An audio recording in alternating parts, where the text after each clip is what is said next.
22 oknum pesilat sok keras ditangkap buntut pengeroyokan anggota polisi di Jember.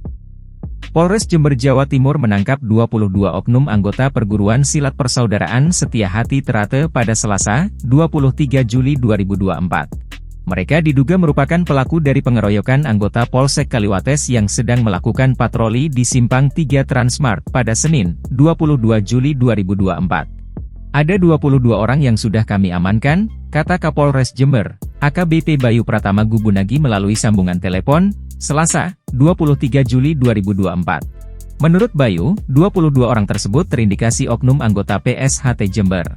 Dari jumlah itu, ada yang diserahkan langsung oleh pengurus PSHT pada Polres Jember.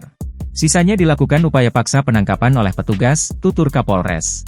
Sebelumnya, Bayu menyebut jumlah pelaku pengeroyokan anggota Polsek Kaliwates yang terjadi pada Senin, 22 Juli 2024, dini hari berjumlah 10 hingga 15 orang. Pengeroyokan terjadi saat polisi melakukan patroli acara Puncak Suro Agung yang dilakukan oleh PSHT untuk menyambut anggota baru. Polisi dikeroyok usai menghimbau kepada kelompok perguruan silat agar tak memblokade jalan. Akibat pengeroyokan tersebut 5 polisi pun terluka, satu di antaranya yakni Aibda Parmanto Indrajaya yang dilarikan ke rumah sakit. Pihak kepolisian pun meminta agar ketua cabang dan ketua ranting PSHT menyerahkan anggotanya yang terlibat dalam kasus pengeroyokan tersebut.